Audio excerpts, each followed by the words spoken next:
बौद्धनाथ चाहिँ पहिला मछाछीमा भन्ने कुखुरा पाल्ने आमा एउटाले बनाएको चिज हो त्यो उहाँको चरित्र काम चाहिँ कुखुरा पाल्ने भए तापनि आत्मा चाहिँ देवी हजुर अनि अब देवीको नाम हुन्छ अब अनि अहिले मछाछीमा भनेर प्रख्यात छ अनि उहाँले चाहिँ त्यतिखेरको राजालाई चाहिँ प्राणी हिर्को भविष्यमा प्राणीहरू पुण्य सञ्चय गर्नुको निम्ति एउटा चैत्य एउटा भन्नु पर्यो स्मृति एउटा बनाउनु पर्यो जग्गा पाउँ भन्दाखेरि चाहिँ राजाले चाहिँ हुन्छ भनेर चाहिँ एउटा गोरुको छाला जति तिमीले त्यति ओगट्ने गरेर त्यसमा चाहिँ तिमीले बनाऊ भनेर अनि उसले आइडिया ल्यायो त्यो गोरुको छाला चाहिँ टुक्रो काटेर भने के गरेर चाहिँ ठुलो ठुलो पार विशाल बनाएर चाहिँ अनि त्यहाँ यो चैत्य भनेको अहिले यो चैत्य हजुर यो चैत्य चाहिँ उहाँको छोरा 3 जना मात्रै 4 जना कि 5 जना छोरा छ त्यतिखेरको पद्मसम बाबा चाहिँ त्यहाँको उसको छोरा चारुङ खासुर भन्छ खास नाम त नेवारहरूले खास्ती भन्छ अरे तर हाम्रो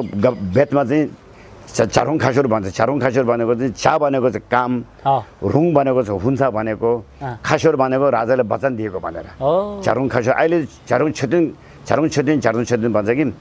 छुटिन चारुङ खासुर पनि भन्छ पुस्तकमा चाहिँ चारुङ खासुर त्यो अर्थ त्यो हो अरे काम हुन्छ भने गर्नुहुन्छ भनेर चाहिँ राजाले वचन दिएकोले चारुङ खासुर भनेर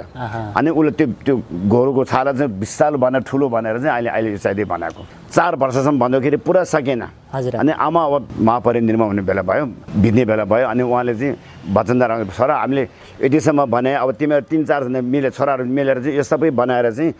10 दिशामा रहेका देवदेवीहरू सबैलाई प्राण स्थापना गरेर चाहिँ यसलाई त्यो गर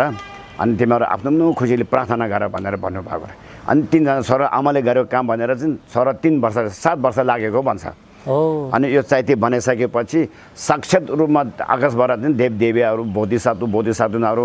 अनि अब देवहरू सबै त्यहाँ प्रवेश भएर चाहिँ अनि यो यस्तो अहिले यो प्राण स्थापना भएको भन्छ अनि त्यतिखेर चाहिँ उहाँहरूले चाहिँ अनि एकजनाले चाहिँ राजा ठिसुङ थेप्सेनले चाहिँ अनि प्रार्थना गरेर म यो गरेको पुण्यले चाहिँ अनि धर्मको राजा गर्नु पाऊँ भनेर प्रार्थना गर्यो एउटा चाहिँ प्रोफेसर खिन्चिन बोधिसाधु भन्छ उहाँले चाहिँ म धर्मको प्रोफेसर गर्नु पाऊँ भनेर अनि पद्मसम बाबा गुरु चाहिँ म धर्म गुरु गर्नु पाऊँ भनेर प्रार्थना गरिसकेपछि अब त्यसको प्रभावले चाहिँ अब जन्मेदेखि अलग जन्म्यो पद्मसम बाबा गुरु चाहिँ अफगानिस्तानतिर जन्म्यो ठिसुङ थेप्सेन चाहिँ तिब्बततिर जन्म्यो अनि बोधिसाधु चाहिँ उता चीनतिर जन्म्यो बेजिङतिर जन्म्यो तर यो प्रार्थना गरेको कारणले चाहिँ अनि समय मिजुर चुलाख भन्ने तिब्बतमा सबभन्दा पहिले बनाएको मन्दिर हो त्यहाँ चाहिँ अनि राजा ठिसुङ थेप्सेनले र खेम्बो बोधिसाधु दुईजना पहिले नै भेटेर